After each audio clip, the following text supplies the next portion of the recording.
Hi friends. Today I'm here with your grammar lesson and we are on not here, but here. So we're gonna be working on verbs again today. But this time not the action verbs like yesterday. We're looking at words that are linking verbs, which are still words that come between the subject and the predicate, but they're not always action. It's not things like walk, talk, jump, run, pull, throw, but they're state of being. So like is, am, are, has, sounds, feels, remains. It's like things that do something, but they don't actually like have an action. That's verb. That's called a linking verb. When I think of linking, I think of something that connects one thing to another. So this verb, like links or shows a connection between the subject and then something that comes after it, which is called the predicate. So you'll see it's kind of like if you see this verb, it's kind of acts like an equal sign in the sentence between the subject and the predicate. So I'll show you what I mean in a second, but I think you'll get the hang of it pretty easily. So first thing I gotta know, the linking verb. It connects the subject to the adjective or noun and the predicate. A linking verb does not show action. Just what I just said. Here's my list of linking verbs. I'd highly recommend having this screen paused while you're working so that you can see this list here so you can identify them quickly in the sentence. So all of the questions on IXL are going to ask you to find the linking verb and the predicate adjective or predicate noun. Predicate just means it's like the part of the sentence that comes after the verb. So we know that an adjective is something that describes a noun. So like pretty girl or fast runner. Pretty and fast are adjectives. So those are words that describe the noun or the subject. A predicate noun could be a person, place, or thing, and that describes the subject or renames the subject. So like, my mother is the most driven salesperson in her division, all right? So my mother is the subject. Subject always comes at the beginning of the sentence. I see is as the linking verb. And then so it's like, my mother equals what? Salesperson. Let's go up and look at the example with the predicate. The dark chocolate cake that Julie baked tasted incredibly rich. The verb first. I don't see tasted here, but that Julie baked tasted incredibly rich. But taste is a linking verb. It's kind of like smells. So I find the subject, and the subject is the dark chocolate cake equals what? Rich. You have to be careful not to choose the words like an adjective or an adverb that comes after the verb. Make sure that you're choosing the adjective that describes the subject before the verb. So here's our thinking steps. First thing I did was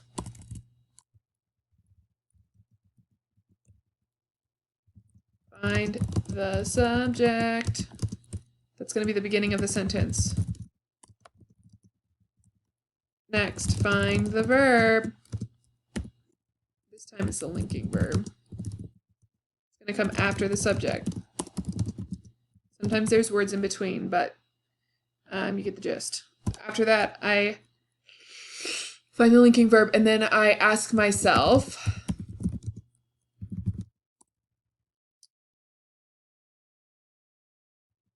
what is the predicate adjective or noun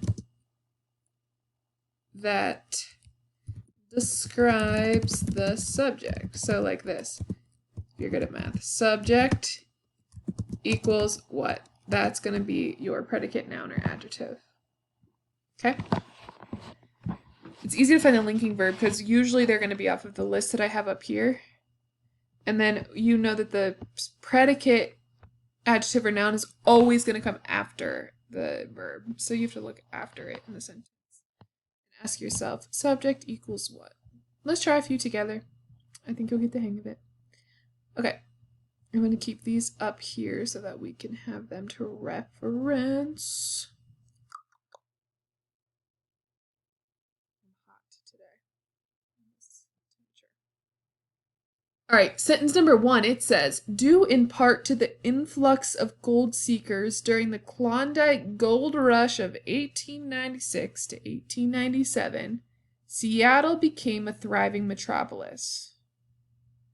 Don't get fooled here because you have to choose, go to the part of the sentence that's the independent clause, the one that can stand by itself. This part of the sentence that can stand by itself starts at Seattle. Seattle became a thriving metropolis.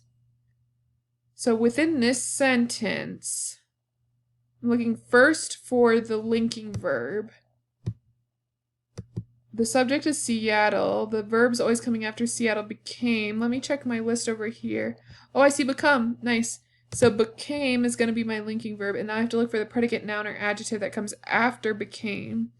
So I ask myself, Seattle equals what? Seattle equals no. Thriving. Seattle equals thriving. That's an adjective to describe this noun here. It's a predicate noun. Seattle equals metropolis. Boom, baby.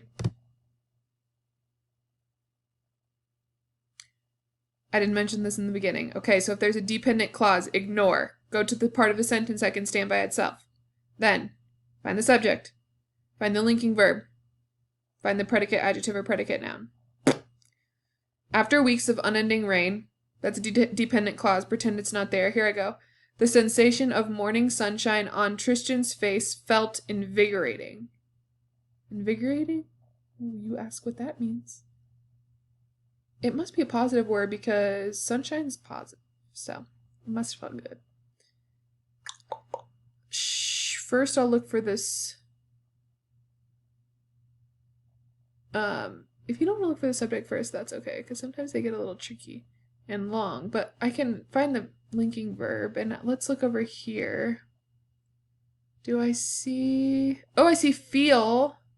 Feels the same as felt, so felt must be the linking verb, and there's only one word that's after the verb. So, invigorating must be the predicate adjective. Let's try it.